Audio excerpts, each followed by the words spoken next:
Namaste, good evening, Susayam, good afternoon, good morning to all our participants from whichever part of the world you have joined us today.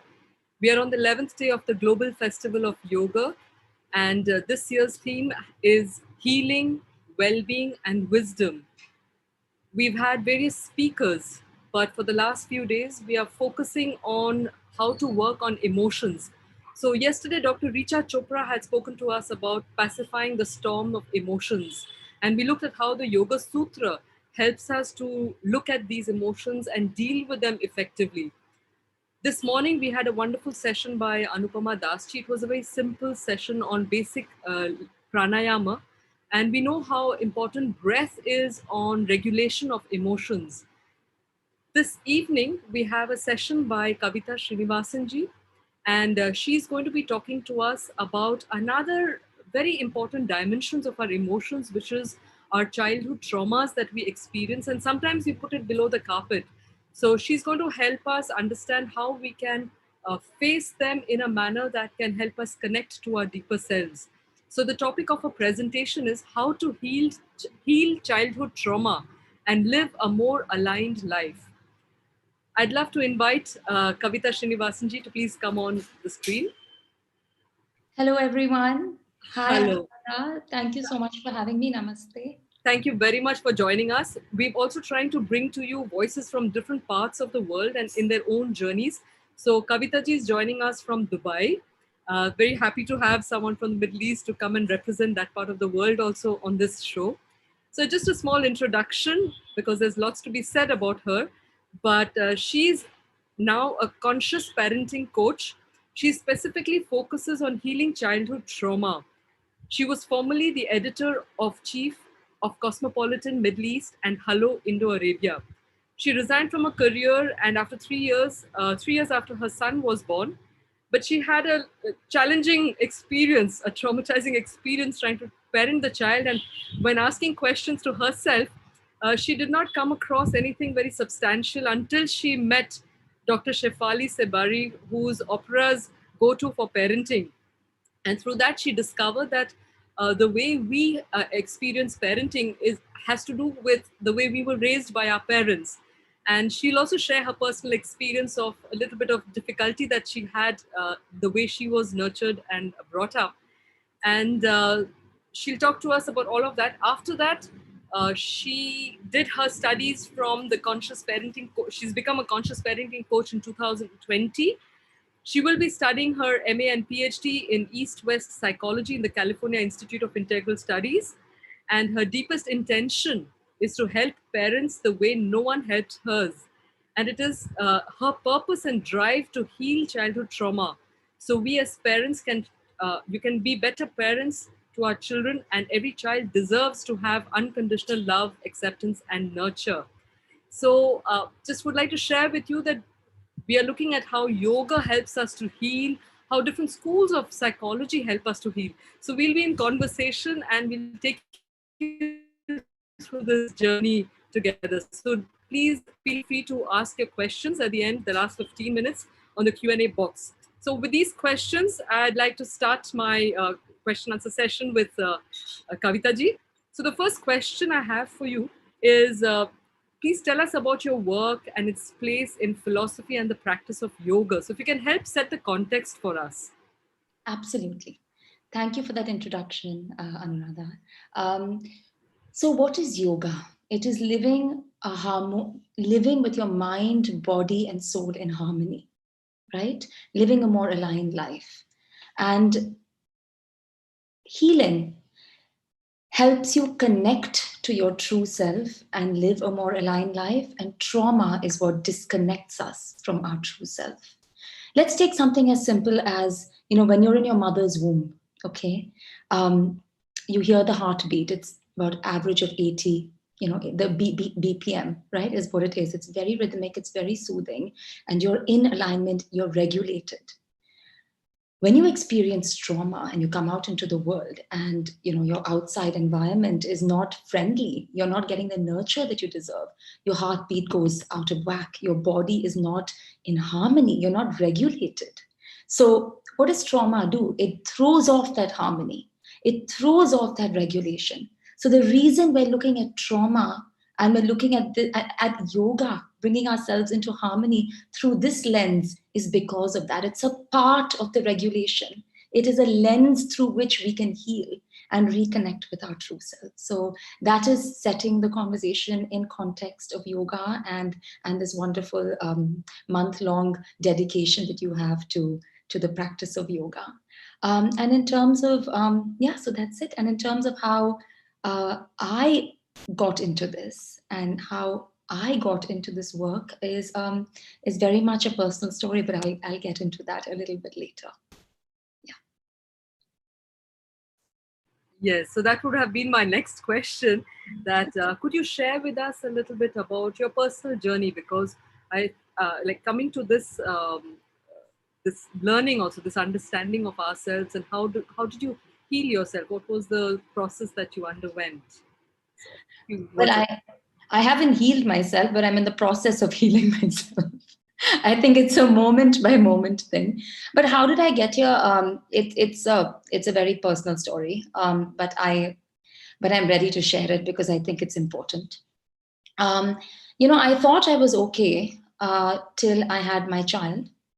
So I grew up in an environment where my mother was not very well. She was mentally unwell as for my entire life, and I didn't really know what it was, and nobody really bothered to find out, because we grew up in the East, and talking about mental ill health, East, West, anywhere, in that time was just not done, and we just shoved it under the carpet. There was nothing said, people shut down, and she disintegrated completely, and so did our entire family.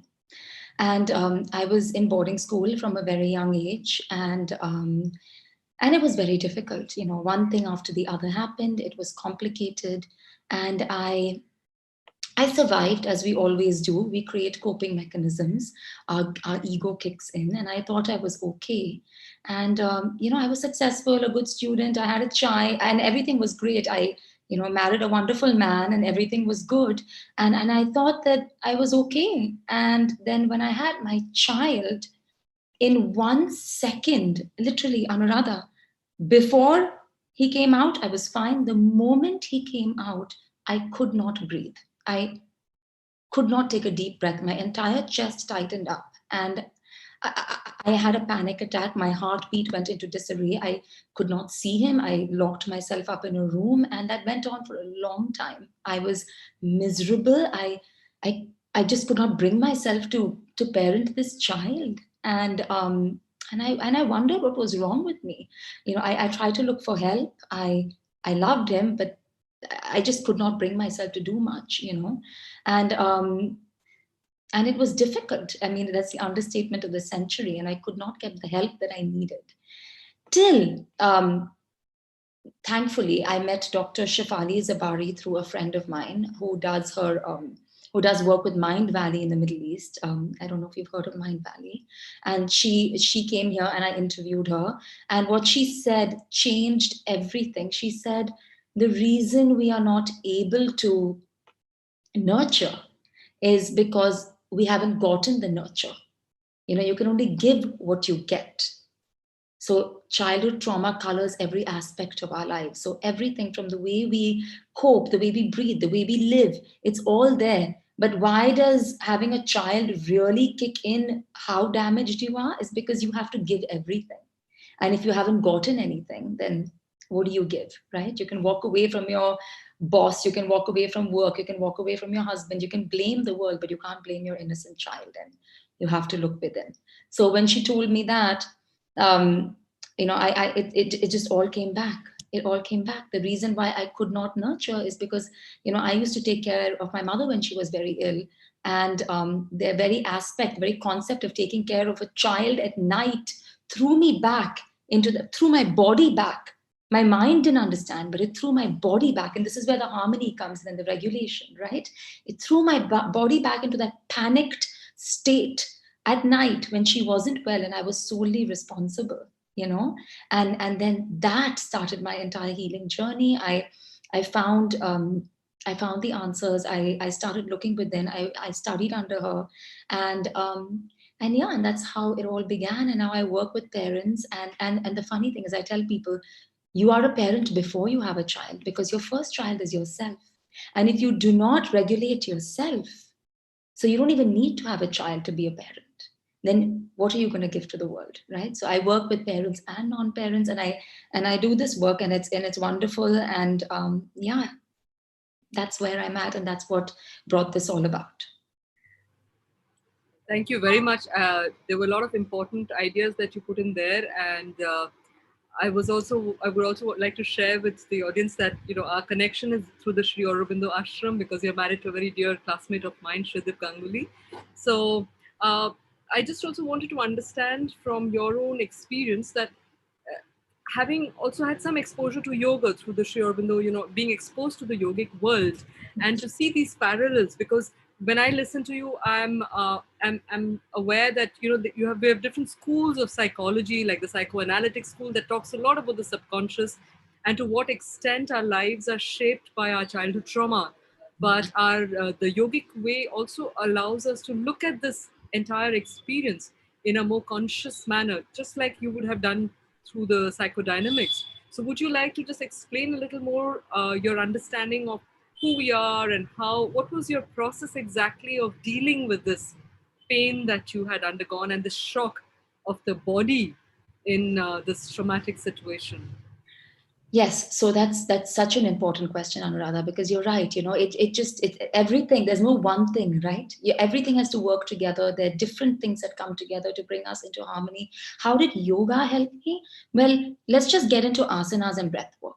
Okay, so there's so many tools in yoga, right? So and yoga is such a big. It's such a overarching universe that how do you really harmonize yourself? How did I get into that state? For me, the way I got in is very much about facing my pain because breath work, asanas all really helped me get to the point where I could regulate myself enough to face my pain. Okay, so that was a tool that I used. So, what did I do? The heart of the work is your body feels something. Okay, so you're triggered. So, for me, let's take an example of the fact that when my child used to cry at night, I could not breathe. Okay, so my body would shut down. My body gave me a trigger. So what do you do with that? You tune into your body and to bring the body and the mind into the same. What is my body telling me? Let my mind align with that so I understand it, and we become more holistic in our understanding of it. So you close your eyes, you tune into the body, you breathe. Okay, so I did the breath work to tune in and connect with that part of my body. And through the body, I let my mind go back to that moment and tuned into that moment, which was the heart of it all, where I was with my mother in that room when she was not well and I felt helpless. And then you release. You release the pain just by sitting with it, by sitting with the body, by breathing into the body, and then letting your mind take your body there. So then you become one. You feel the pain and you let it out. You just sit with yourself till everything connects. And then the more you release, the more you deeply connect with your authentic self. Because what are you doing? You're meeting your old self. Your new self is meeting your old self, and you're joining hands and saying, you are not alone. We are all one. You and I are one, and I see you. I see you, and I'm holding you through the body to the mind. So that is basically how the unity and the harmony, how did I achieve that? Through that portal of connecting with the pain. I think that's very precisely stated. I mean, the way you described your personal addressal of your pain Yes. is very it offers a very clear guidance for anybody to go about this, self-healing. And it reminds me that in the yogic tradition, one of the things that is highly recommended is cultivating this aspect of the sakshi bhava, the witness self. And in order to do that witness self, the breath plays a very important role. So I was also wondering, in your process of healing, what is the role of the breath? Like, do you pay any special attention on the breaths there, or is it really about observing yourself as a witness and then, dissociating from that pain to do something positive, to look at, to change perspectives about it? So would you like to maybe elaborate on that a little more? The breath plays such an important role, Anuradha. It is the tool to connect with your body, and then go, what did I do? So basically, I'll just do it step by step. Okay. So let's just take this one instance. So say I hear my child cry, my heart starts palpitating. I go into panic state and I can't breathe. Right. So what do? You first, with awareness, you tune into your body. And I learned the 4 counts in, holding it for 4 counts and then exhaling for 8 counts. So that sort of brings your heart into a more rhythmic and sustained, like it sort of calms down. So that was number one with breath work. Another beautiful tool that I used eventually after I released the pain. I mean, I don't know what we call this, but when I covered my ears so I could hear my breath and feel it, whilst doing the 2 counts in, 4 counts hold, and 8 counts out, where you become breath, where you just become breath, and it's sort of a cleansing. And it really helped me release that pain. So while you're crying, or you're releasing through tears, you also release through breath. You exhale it. You take it and then you just blow it out. It's sort of like this, like this.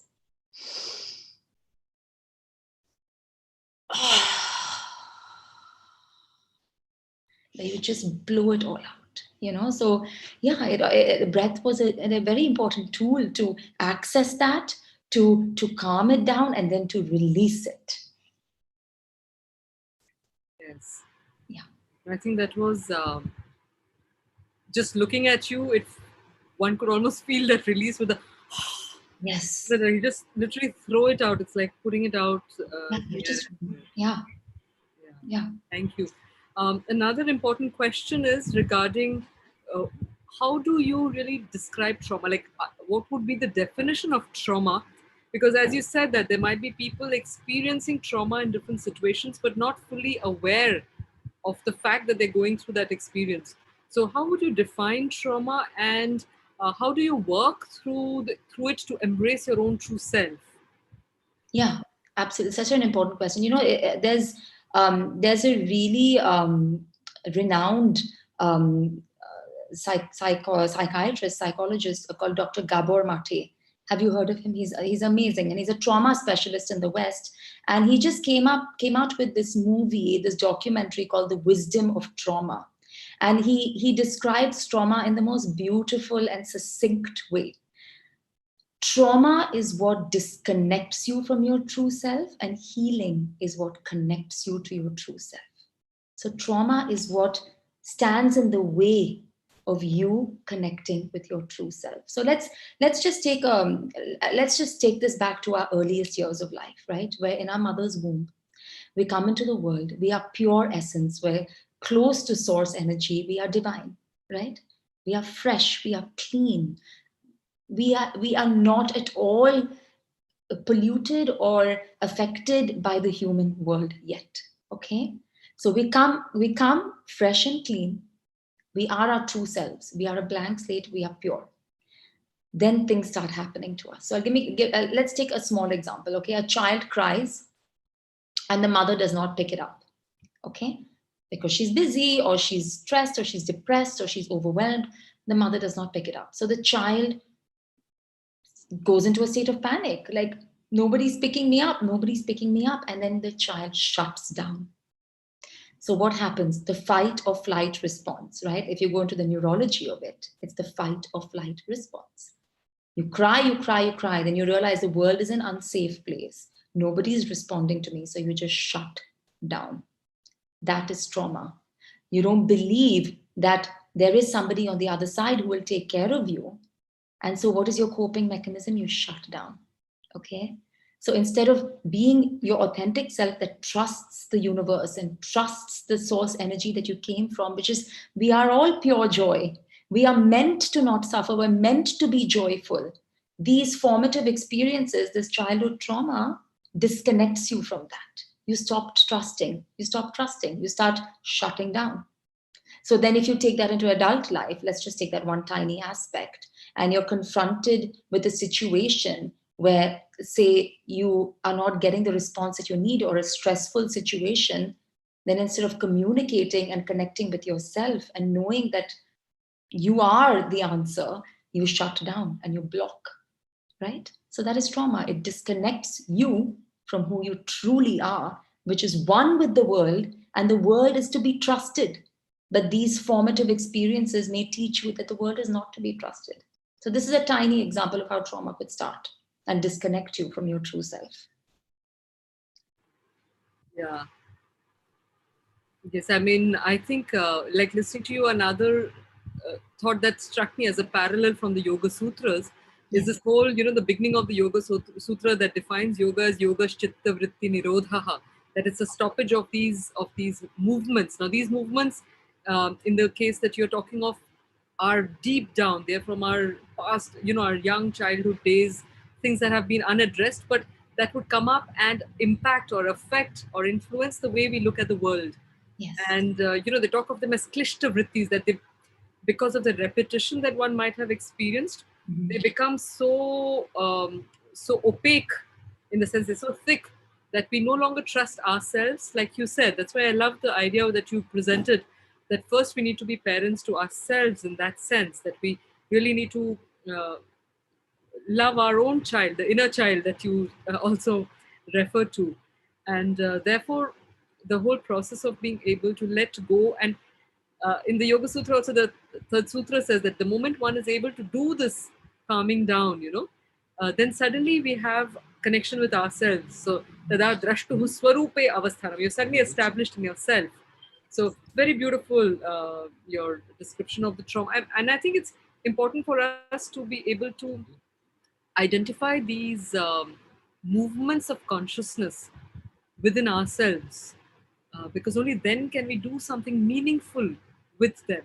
No? Mhm. So the next question in connection with this is that, uh, why would you say that it's so important to heal this childhood trauma? Like, Well, it's really important, Anuradha, because you are meant to be happy. We are meant to be joyful. We are meant to believe in the goodness of the world around us.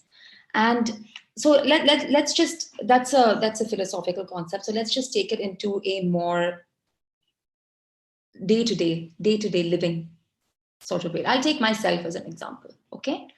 Um, so what did trauma do to me?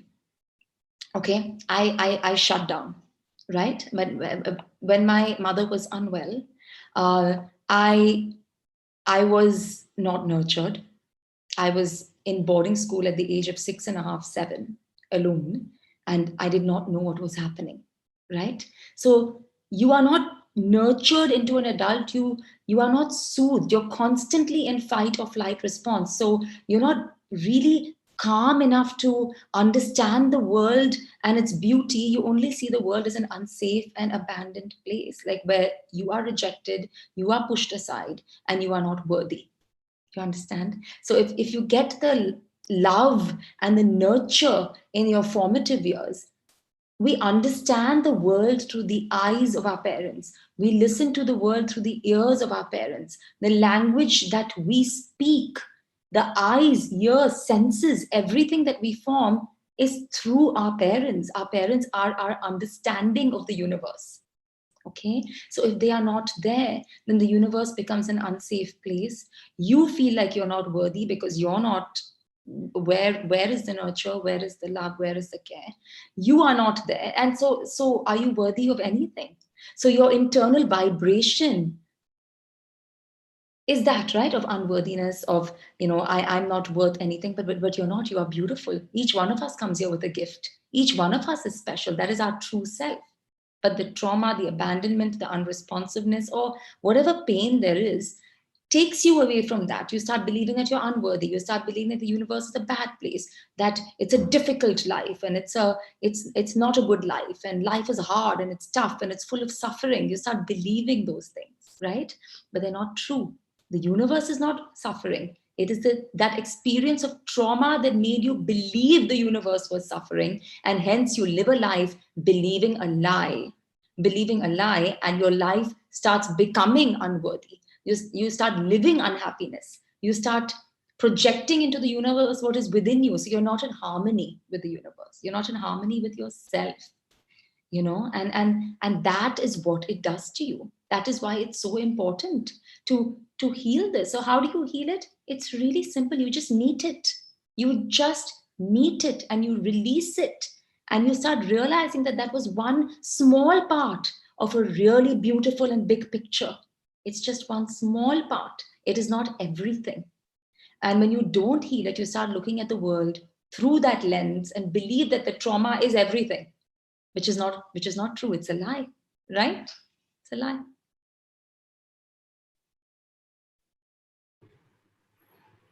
Yes. Um, I was just wondering, like, when you're working with parents, first and foremost, they need to accept, acknowledge their own challenges in terms of the limitations. That's why there is so much of value that is accorded to parents, because I think it's one of the biggest sadhanas. To be a parent is like one of the biggest yogas that one can do, whether one is on the mat or not, or whether one is, following any path or not. But I think just to raise a child, and make the child into the best that the child is capable of, is one of the best, one of the most healing processes for a parent, I guess. So, what would be some ways by which you would uh, guide parents to deal successfully, like you've already talked about, facing it, facing the pain, but what do you do when there is a persistent, a stubborn kind of a trauma memory, because memory is something that is very hard to change. You can't just do away with it. It's there. So Mhm. how would you suggest that one can deal with a memory effectively to perceive it otherwise? Okay, so I'll do this by example. Okay, and it's so important. Yes, parenting is so important, because what happens is that we are raising the next generation. We're raising the next generation of human beings, and we cannot do that unless we raise ourselves, right? And and and it's not even our parents' fault, Anuradha. It's nobody's fault. They had their pain from the previous generation, who had their pain from the previous generation. It's a cycle. It's nobody's fault. You this is not who you are. You are what happened to you. You're not what happened to you. This is just what happened to you. You are completely different. So parents have the power to break that cycle and to raise their child. But before they do that, they have to raise themselves. And so what do I tell parents? So let's do this by example. Recently I had a client whose daughter was very anxious. Okay. And she didn't really, she was quite reserved, and she didn't make friends easily, and her mother was very worried about her. Oh my god, my daughter is home every week, she has no friends, she has no self confidence, she's so she's so is she okay? I mean, I don't want her to be like unhappy and blah blah blah blah blah. So that was a problem that she came to me with. Okay. And it's never about the child. Children are who they are. It is always about you, right? So I mean, we gently went through this process, and as we discovered it, we realized that why is it that her not having friends and her being a reserved child, maybe she's reserved, why is that making you get so anxious? Why are you reacting this way? And so we went down and we figured out that she lost her father at a very early age, at 12. and and she had to rely on her friends a lot because she had several siblings, and and her mother had to take care of everybody. So her form of peace was to be in her friends' homes. So she associated solid friendships with her only solace. Her solace was her friendships. So if her child does not have enough friends, then maybe her child is not okay. So we went back to that moment in her life and relived that pain.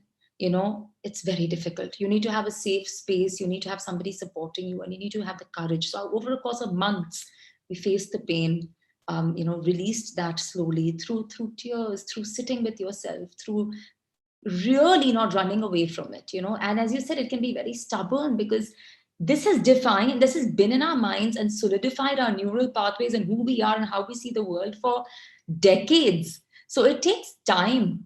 There's nothing like time to heal. You need time to heal. This doesn't happen overnight.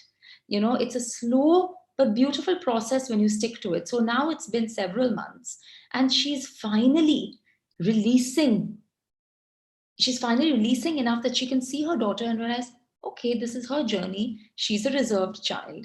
Maybe she wants to stay home, and that doesn't mean that she's going to lose her way or have an unsuccessful life, and have no friends and have no marriage and have no career, and like be your mind just goes into this like thing, because you realize through awareness and through releasing the feeling, you bring your mind and your body into alignment, realizing that this pain and this overreaction or this reaction comes from the past. Maybe 20% of the worry is in the present, but 80% is from the past. So when you recognize that and you release that, you come to the present moment. So that's how parents can recognize it. Anytime you think there's something wrong with your child and you're over anxious and over worried, you know that it's not the child, it's you. Yes, I think that's such an important point again. Yeah. And I was reminded of one of the quotes that I had read of the mother from Pondicherry. Yeah. And with your permission, I'd just like to read it out Oh, I so would that, love that. so that the mother also from the ashram was very, she was very stern about the importance of parents working on their own weaknesses, so that what you exactly said, that it's not transferred onto the next generation.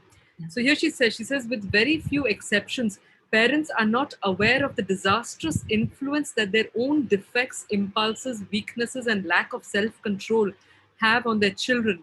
If you wish to be respected by a child, have respect for yourself and be worthy of respect at every moment. Never be authoritarian, despotic, impatient, or ill tempered. When your child asks you a question, do not give him a stupid or silly answer under the pretext that he cannot understand you. You can always make yourself understood if you take enough trouble. And in spite of the popular saying that it is always good to tell the truth, I affirm that it is always good to tell the truth, but that the art consists in telling it in such a way as to make it accessible to the mind of the hearer. In early life, until he is 12 or 14, the child's mind is as you can is the child's mind is you can train it to understand these things by using concrete images, symbols, or parables. Up to quite an advanced age, narrative, a story, a tale, well told, teach much more than any number of theoretical explanations. So I think it ties in very beautifully with the way you've explained the importance of the parents' role in bringing up the child. Yes, and I was just wondering that there is this saying also, that the child is the father of the man. Yes. So Yeah. how do you put that into this context of how the parent can also learn? My son is my guru. Children are our biggest teachers. Look at them. Look at them. Anuradha, just look at them. They're so in touch with who they are. They're so pure. They're so instinctual. We are feeling, we are emotion, we are energy, we are not logic, we are not any of those things, and they come with this zest for life. They live in the present, they're not in the past or in the future, they're masters of the now.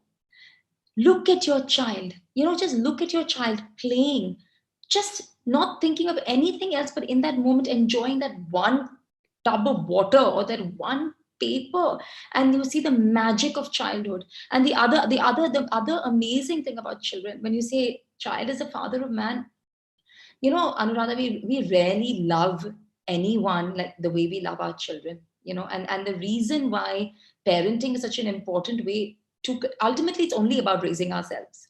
Ultimately, it's only about raising ourselves. But the reason why parenting works for most people to raise ourselves is because we care about this child. We want to be good to this child. We don't want to hurt our children, right? We don't care about hurting ourselves. A lot of the time, we can definitely sabotage and treat ourselves badly. But when it comes to treating our children badly, we take a step back, right? So that is why child is a father of man. It takes us back to love. It takes us back to a moment where we have to go within, and we have to look at ourselves, that we present ourselves and we are engaging with our children in a more authentic and beautiful manner. So that is why child is a father of man. They teach us the beauty of life, of connection, the value of connection, and they show us what really matters. Raising ourselves, being in the present moment, and just truly being connected with who we are without the noise. So I think you again said some very valuable things there when you spoke of the child. I think what I really took from the your answer here was the fact that the child is one being that allows us to be authentic. You can pretend with the rest of the world, but I think when one is with one's child, there is no pretension in that sense. So one is called to be authentic, and Very.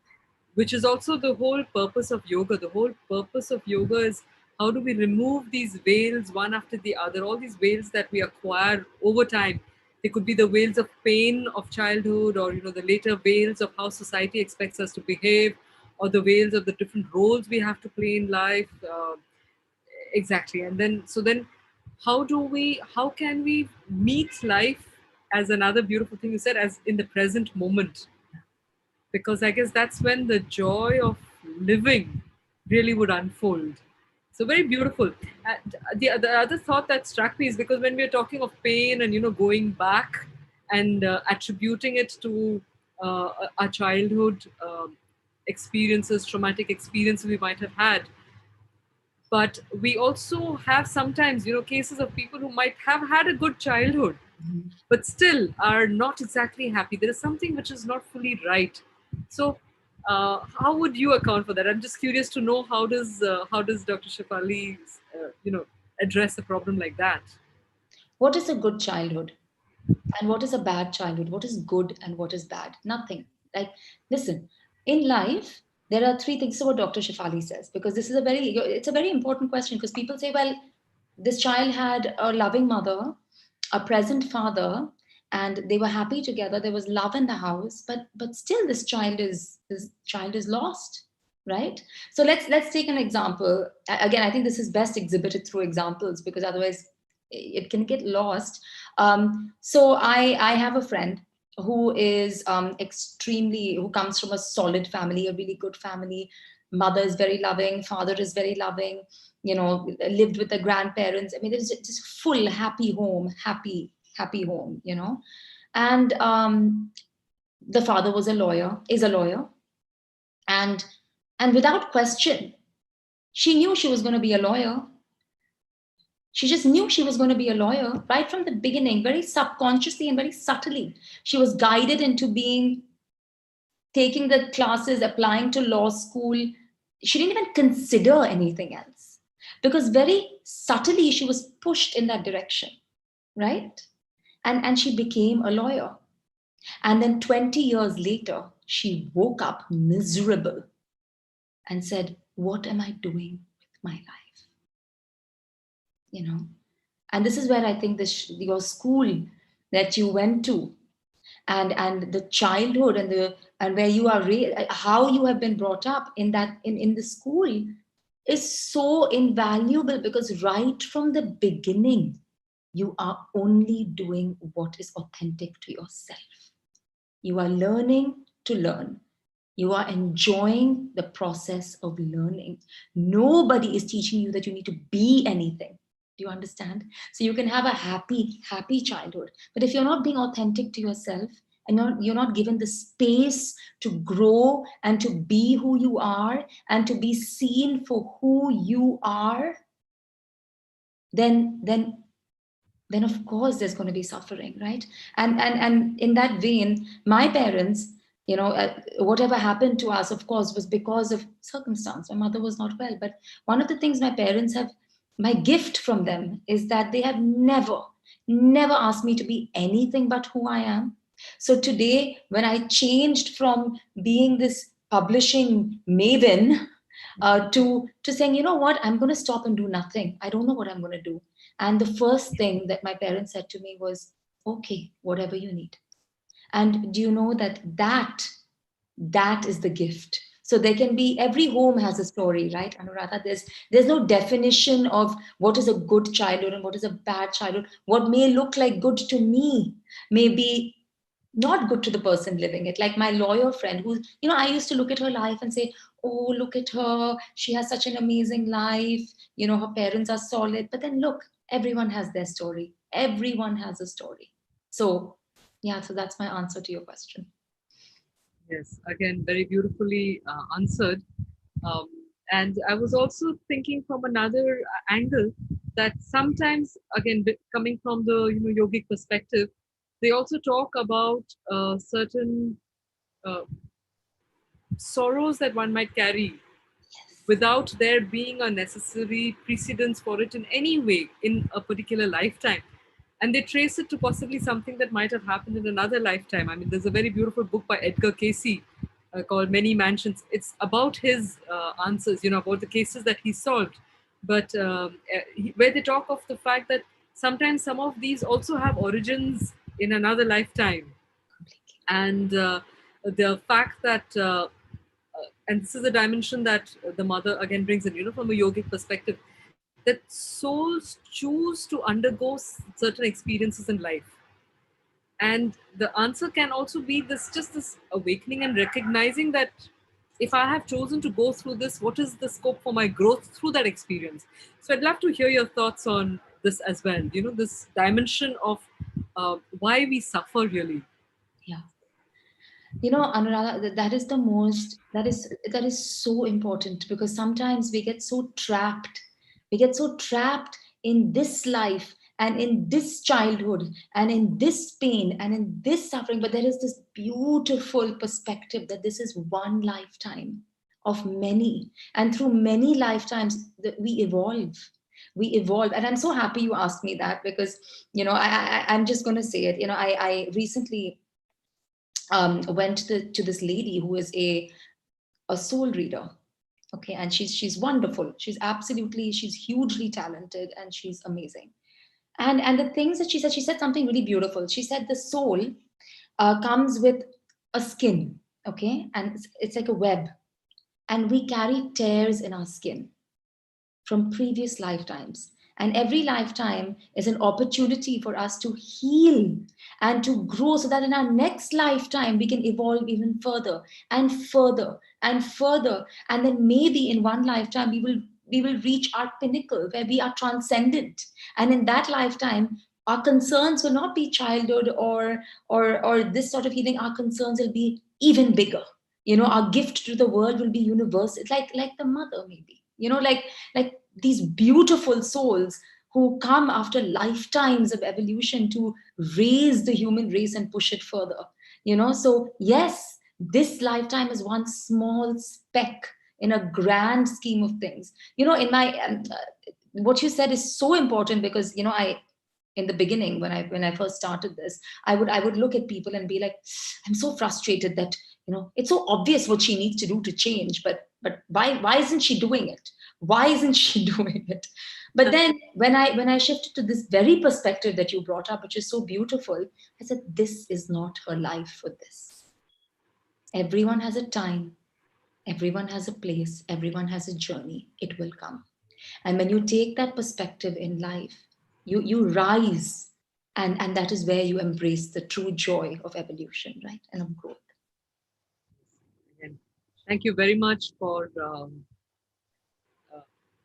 highlighting the value and the beauty of a lifetime and the power of choice also. And Mhm. I think that there is often this misunderstanding regarding the term karma, which Yes. always, relegates it to something in the past, and therefore we are suffering the consequences of that. But the second part and the more important part of the word karma is the fact that our present actions are determining what will happen in the future.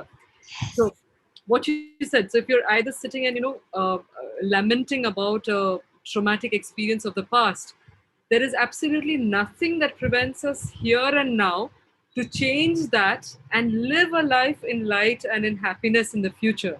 Yes.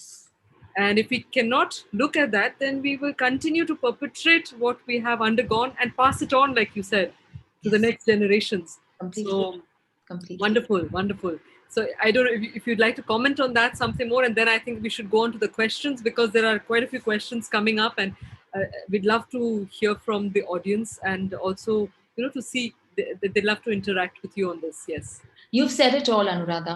Let's move on to the questions. Let's move on. You said it beautifully. I can add nothing more. I can add nothing more. All right. So I'll just take a case by Chandrasekhar Shastriji, who's sharing a story of a trauma of that his child experienced. His daughter, in fact, he's saying that my daughter was molested at a young age of 5 by a taxi driver. She's having panic attacks because of this. She keeps it a secret. She kept it a secret for 17 years, and she revealed it at 22 years of age. This negative feeling is healing, but not fully. She feels we are not protected by parenting by as parents at a young age. Hence, she has partly strained relations. And my son, who knew this 3 years before, became frustrated with us and stopped talking, respecting, and stopped all relations with parents. He thinks we are very bad parents. How can we rectify and reconnect with our son? Daughter is now 60% connected. So, I'm so sorry about that. That's really difficult. I'm so sorry. What is it bringing up for you is the question. How do you feel that you did not know this? How did you feel when you found out that this had happened to your daughter? What did that bring up for you? That is the point where I would start. You know, because I feel like that question, the question, pardon me, I could feel the guilt, I could feel the angst, I could feel the powerlessness. So let's go back to that. What did you feel when you found out when this had happened to your daughter? How did you feel? Let's go there first, resolve that first, because what we end up doing is this is a painful experience. Yes, it is for your daughter, but also for you. And we can only begin to give compassion and connect with the world when we connect with ourselves. So, first, connect with how you felt when you heard about this. Once you connect with yourself, then from that place of awareness, you can authentically communicate with your son and daughter, and they will sense your authenticity.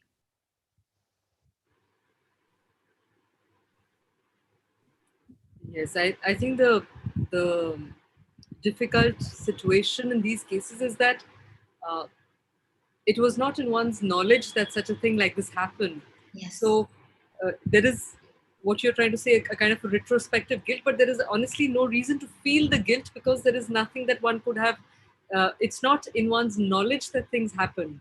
So I think that facing that or being able to perspectivize it would help. Yeah. So beautiful. Yeah. Yeah. That authenticity, I guess, is what will speak. No. Exactly. It is. Because there is no, you're right, there's no logical reason to feel the guilt because you didn't know. You didn't know. But then you feel it, right? You feel powerless. You feel horrible that this happened to your child without you knowing. So first connect with that. Soothe yourself. Soothe yourself. Go to that. And then from that place, soothe your child and connect with your son. You know, because what ends up happening if we don't soothe ourselves is we connect with our children, we expect them to soothe us, expect them to make us feel better. You say, but we didn't know, and then your son is angry with you, and you're like, but we didn't know that, and then your son is like, but if you've soothed yourself and your son is lashing out at you, you can sit there in a calm space, look at your son and say, everything you're feeling is valid. You have every right to be angry with the situation, but we are not going anywhere. We are here. Let's work on this together. And you will mean that authentically. You won't take it personally. You won't take it personally and then react back.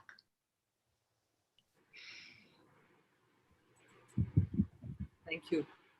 Um, so we have Vijaya Krishnanji who's saying that even being aware of panic mode itself is an advanced state.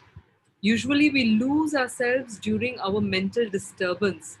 How to arrive at a state where one is aware of mental disturbance while in it? That is an important question because half the time we don't even know what we're doing. Half the time we react to a situation and we don't even realize that that is panic and that is trauma. That just becomes a way of being.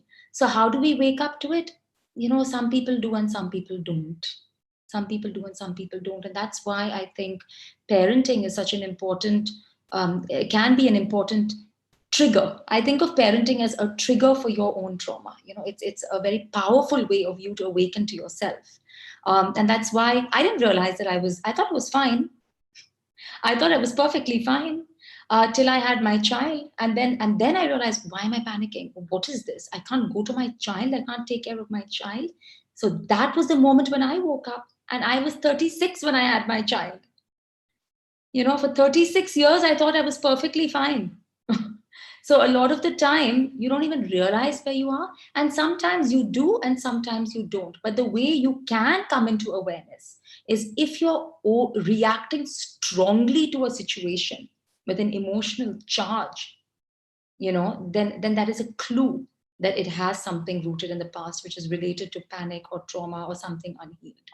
So, for example, if your boss is spoke to you a certain way and you start crying and you're like, I hate my job and I can't do this, then what is it about your boss saying that threw you into the state? That is a clue. So in life, whenever you have a strong reaction and you're dependent on somebody on the outside can evoke such strong feelings on the inside, then you know that there's something not in harmony between your mind and your body and yourself. It's not aligned. So then that is a clue that you need to go in and look within. Yes, thank you. In the Gita, very beautifully, Krishna traces, when Arjuna is completely dejected and he's saying that, I cannot do this battle, I cannot kill my own people and all. So Krishna has this very beautiful sequence where he says, Dhyayato Vishayan Punsaha. When you keep thinking about something, then you get attached to that Sangha. And then after that, Sangha Seshupajati, Sangha Sanjati Kama, you start desiring it. Kama Krodho, you don't get it and you get angry. So what you're Mm-hmm. saying, help us to connect to what is it that is that we are connecting with, and then kamat krodho vijayate. Krodhat bhavati sammoha. When you get angry, then you get delusional. Sammohat smriti vibhramat. Then the facts get mixed up. Smriti bhramshat buddhi nashaha. Then the intelligence corrupted, and then it leads to destruction. So I think in this context of parenting also, and when one is already in that panic attack, I think it's helpful to outside of the trigger also think of what is the trigger factor, but outside, not during it sometimes. Yes, So completely. It's what such would an you say? important point. Yes, that Because is. Yeah. when you're in it and you're feeling that at that time, it's not always easy, like he says. Yes. Absolutely, so important. So maybe even in like when you're outside the situation, remember a time when I reacted that way. Why did I react that way? When you're in a calmer state, and then that's a beginning, right? Just that awareness that any reaction, any strong reaction, where is that coming from? After it happens, you're right. When you're like flooded with emotion, it's hard to think clearly. But post, Lovely. The other one is about abandoned children. yes. Alka ji is asking, do adopted children who have been abandoned at birth always carry trauma, and how can they deal with it? How can they heal? Yeah, that's a very difficult question, and it's a very difficult situation because you form in the womb, right? I mean, your energies are formed in the womb, and of course, as we spoke about, there's generational pain, there's lifetimes of pain, there's so much that goes into that. Um, so again, I think this would be best exhibited with an example. I have a friend who adopted a child, a girl. She was 11 months old. And they're very lovely people. They're very loving. They're just, they loved her, they wanted her, they brought her home with love and showered her with love, but she did not want them. She would cry every time her mother came near her because she wasn't familiar to her. She would put herself to sleep like this, but not let her mother touch her. So it's been a few years now, and it was very difficult. And if her mother stood up, she would start crying because she was so scared she would leave. So there is a lot of pain that comes from adoption. Like, you don't know what these children have been through. You have no idea the pain that they've been inflicted with. How did she heal it? It took a lot of time. It took a lot of love. And it took a huge amount of investment in making the child feel, number one, safe. Safety. I am going nowhere. I am going to stick with you as long as it takes for you to know that I love you. The most important thing that a child needs to feel, to heal, and for you to heal is safe. Safety is the key. So even if the child pushed her away, she would sit outside the door and say, I am not leaving. I'm right here. And you know what? She was there. 3 o'clock in the morning, she would sleep outside. So her child knew she was there. So slowly the trust built where she felt safe enough to trust this parent with her emotions. This 11-month-old child. People think that children don't know anything and they don't understand anything. It's formed at birth, it's formed before birth, it's formed in lifetimes before. But safety, safety and trust. Only when you feel safe can your brain relax, your body relax, everything comes into regulation and harmony, and you can build new ways of learning. You can build a new relationship with the world.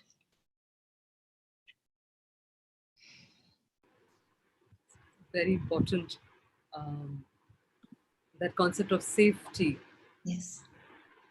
And I think what the yoga tradition offers, but that only happens at a much more advanced stage, when one, advanced in the sense a little more cognitively evolved stage, where one can recognize that the safety need not be, because of somebody external always. Yes. That safety can be felt one with oneself.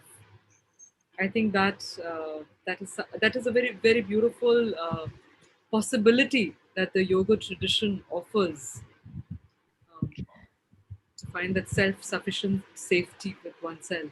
So, what do you do, Anuradha, when you're in pain and you feel triggered? And I say you go back to yourself and you soothe yourself. You're building that relationship with yourself. You're making yourself feel safe with yourself. That just because you're in pain, I'm not going away. I'm here with you.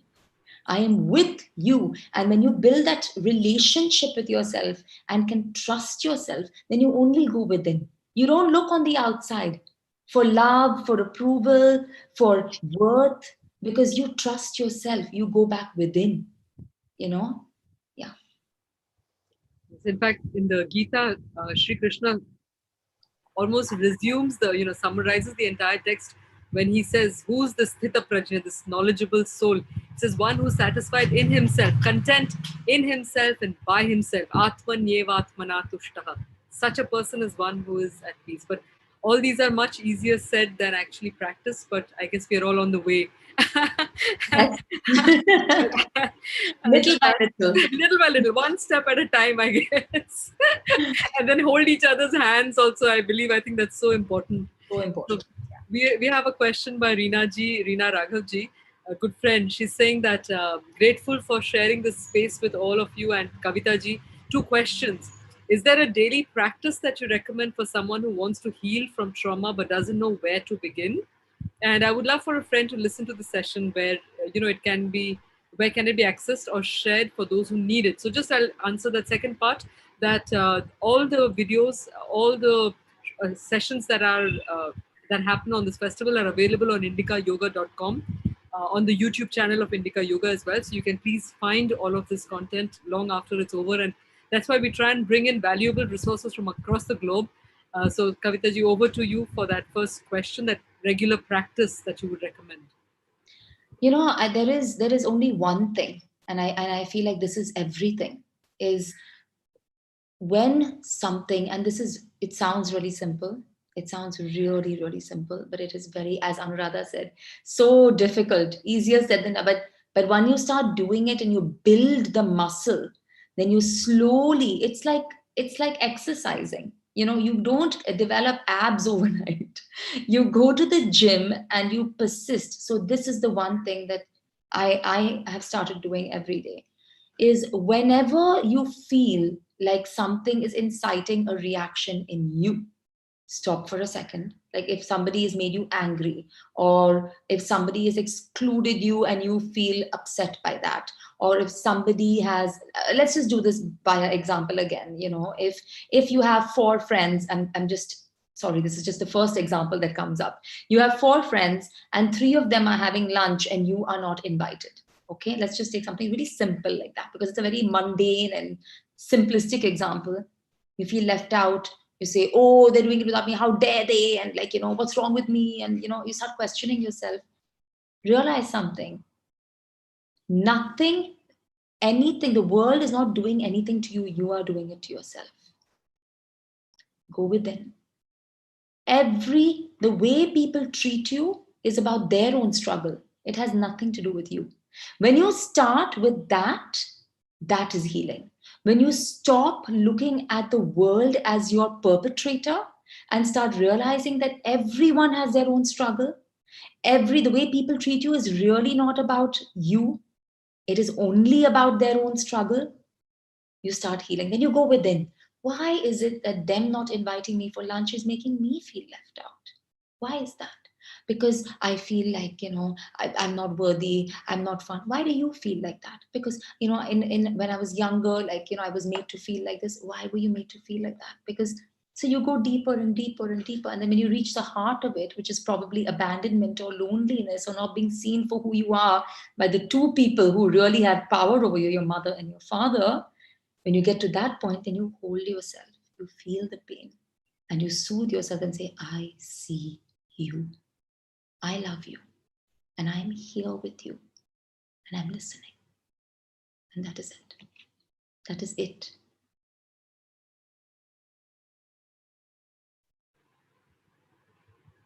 Yes.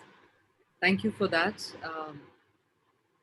I think what I really took from your answer here is this fact that one has to really question one's perception about things, Yes. and how is it that we are, a perception of ourselves, and this empowerment, self empowerment that you spoke of, that we need not be victims if the world chooses to make us that we have the power to just be fully ourselves, irrespective of what the world might have to say. Yes. So, very beautiful. Um, there are a few questions. Patricia Hampton is saying, do you have any advice on how to cope with adolescence? Because that's the next phase, why you're neither an adult and neither the child. And so, how do you say when there are so many different outside influences on the growing child? Yeah, I mean, an adolescent, I mean, that age is a very difficult age because, as you said, even neurologically, what happens is the brain discards all the old neurological connections and they're forming new ones. They're forming new ones. So they're literally in a process of change. So they are between. And it's a very difficult phase. But with adolescents, it's so funny. The other day I spoke about this, that teenagers are formed in toddlerhood. So when your child is young, okay, and they're a toddler, and if they've had a tantrum and you ask them to go and stand in the corner, then why are you upset that when your teenager is in trouble, they go to the door to their room and slam the door shut, right? They've been they've been taught to shut you out. So now it's happened, you didn't know any, like, say that happened, and now you want to connect with your teenager and you want to have that relationship and to and help them, because half the time with teenagers when they're difficult, they just makes you nervous. What are they going to do to themselves? Are they safe? Are they okay? Like, what is wrong? Are they going to self-destruct? Are they going to fall into the wrong influence? This world is such a dangerous place. Like, what's going to happen, right? That's our first concern, is for their safety. So let's go back to that loving place, as opposed to looking at them as somebody who's bad, or yelling at you and creating trouble in the house and causing you angst. And go back to that loving place to, why are you so worried about your teenager? Because you love them and you want them to be safe and you want to protect them. right? So when you reach that place of compassion as opposed to anger with your child, that, oh my God, you're doing this wrong and it's so difficult and you're always on your iPad and you're playing this video game and you want to go out to these parties and you're not listening to me, you're not listening to me. From that angry state to the fact that, why am I angry? Because I want to protect my child. And then you tell them, listen, I don't understand what you're going through. I'm here for you and I love you. And I'm sorry if I've made you feel like you can't come to me with what's bothering you. Okay, that's number one. Number two, say they're playing a video game or constantly on their phone and with their Snapchat and like whatever they do, TikTok. And you go to them and you say, I know you enjoy your TikTok and I know you enjoy your video game or whatever it is, or going out. I think it's important for you to also have time off of that. Now, I don't want to stop your enjoyment, but at the same time, I think it's important for me to keep you safe. So how do you think we can work together to come to a solution where you make this into a partnership, as opposed to you telling the child, turn off your phone, put it away, you know what, you didn't do this properly, punishment is you're not going to get the phone this evening, or no video game, you're grounded. Instead of all of that, come from a place of connection. Connect before you correct. That is the most important thing Dr. Shefali says. She's like, connection before correction. So go into a loving, compassionate place, speak to them kindly, and then instead of bossing them around and correcting them, because we're coming from a place of concern, connect with them and then say, I care about your safety. So how can we work together where you can also have your fun, but I also feel like you're safe?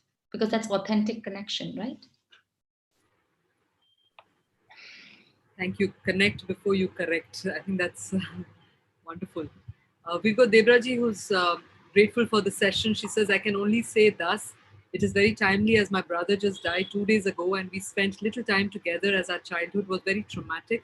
We avoided contact, but now he's gone. I realize that he was the last person who knew what the time was.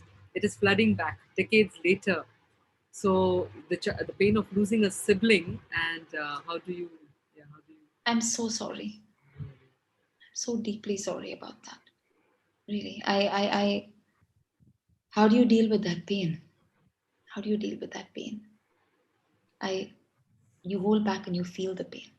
That's the only way. And you sit there with yourself in that pain. That's the only way. And how do you deal with it? It's there for the rest of your life, but then you feel it every time it comes up. And you learn to feel safe with yourself in that pain, and that's how you deal with it. You said he was the only other person who understood what that time was. By going back and connecting with that pain with yourself, you will develop a new understanding of that time, and your brother will connect with you through you connecting with yourself. Very nice. Also, like having grown up in the Sri Aurobindo ashram, there's and also the entire yoga tradition also offers us, I think, this hope because they tell us that the individual's life is not just what they have lived, but the being continues, and that healing can continue really. Like one is, it's not a closed book because the body is no more.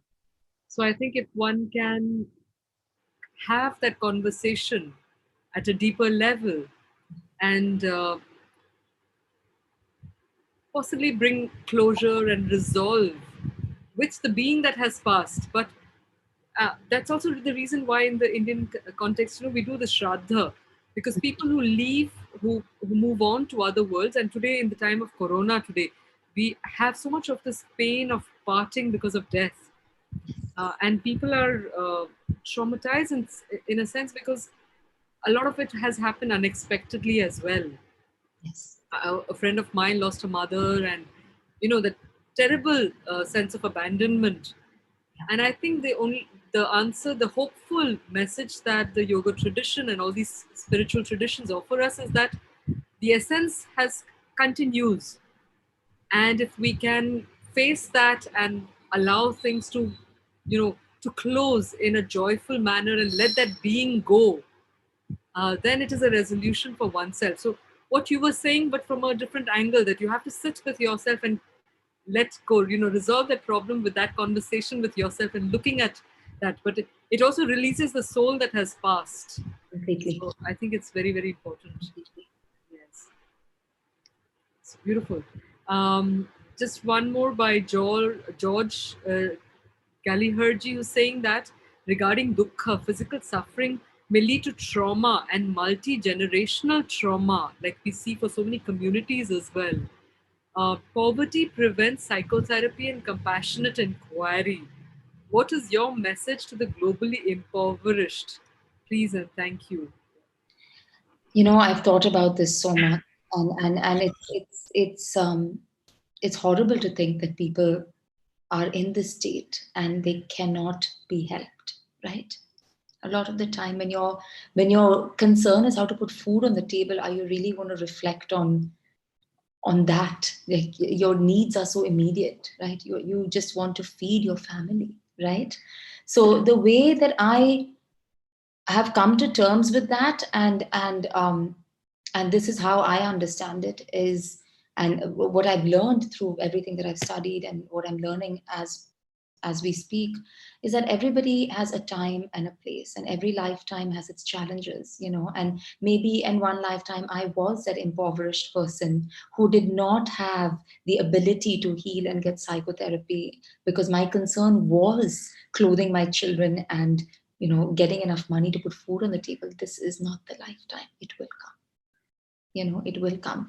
Everybody is on their own journey, and the only thing you can do is focus on yours. Because I told my I actually told my mother the other day, which I think, through all of this, through this entire process, it's made my relationship with my parents so much better and more authentic. And I told my mother this the other day. I said, with great pain, if you have great pain and you have the privilege to feel that pain, then that is your opportunity for healing. So that in the next lifetime, your calling is something else. So you could have pain without the privilege to feel that pain, but it will come. It will come in another lifetime. This is not the journey of that soul in that lifetime. Sri Aurobindo says this. He says, pain is the hammer of God sculpturing man to greatness.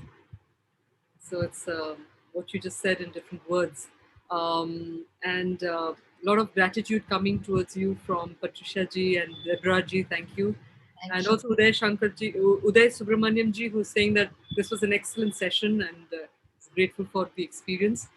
So what I'll do is I will announce tomorrow's sessions, and then we'll come back to you, because I'm sure there'll be many who'd like to connect to you in some way and Sure. share their story and see how they can be benefited from your insights and Sure. training. So if you'd like to share with us, maybe as I'm announcing, if you'd like to just put your details on the chat there. I'll just should I Put in just your card. Yes, yes, yes. You can also bring in your card. And after that, we'll request you for a message on the show. So I'll just leave. Sure, sure. I'll just put in my contact information. Sure, sure, sure. Okay. So, Kotiji, may I request you to please put up tomorrow's session? Yes. So, tomorrow we have some very interesting sessions. In the morning, we have one on the anatomy of pranayama. So, we seem to having this theme of, healing and breath being such an important part of it. And it will be done by a very young and promising Acharya of Yoga, Arvind Prasad ji, who is a farmer and yoga sadhaka. Vivikta Wellness Hermitage in Mysore, near Mysore. So do join us for that session in the morning. And in the evening, we have a very, very special session coming to you uh, by none other than Krishna Das himself. He was there last year and he spoke of his very profound relationship with Neem Karoli Baba. So he'll be talking to us on healing through bhakti. He's the founder of Karuna, the Triloka Records, International Kirtan Bala, USA. So please stay tuned with us, and please invite your friends to join us on these sessions, because I think the world today needs this more than ever before. And uh, we try our best at Indica Yoga to share with you some jewels, some gems that we have encountered on our journey, so that you can also be benefited from their wisdom and their insights. So, with these words, Kavita ji, over to you. She has shared her details for anyone who would like to, reach out to her. So, what would be your message to our audience? Just gratitude for being here, and gratitude for being able to share this. And my last thing, the one thing that I say is, what is a leper? A leper is somebody who does not feel pain. And what happens to a leper? They fall apart, right? They don't know when they bite their cheek, they don't know when they graze against the table, and they fall apart. So pain is not to be feared, it is the absence of pain that is to be feared. So when you block pain, when you shove it inside, that is when you will fail and fall. But when you embrace the pain, it'll just become a portal through which you can emerge on the other side to live this life of yoga, with harmony, with the true vibration. When you start vibrating with yourself and you vibrate with the universe, pain is the portal to a greater life. It is a gift. So don't fear it, embrace it, feel it. It'll take you to the other side. Thank you so much. Thank you. Thank you very much. Yes, thank you very much. And look forward to seeing all of you tomorrow for the morning session and the evening session. Do join us. Thank you very much again for being with us this evening. Thank you. Thank you so much. Thank you.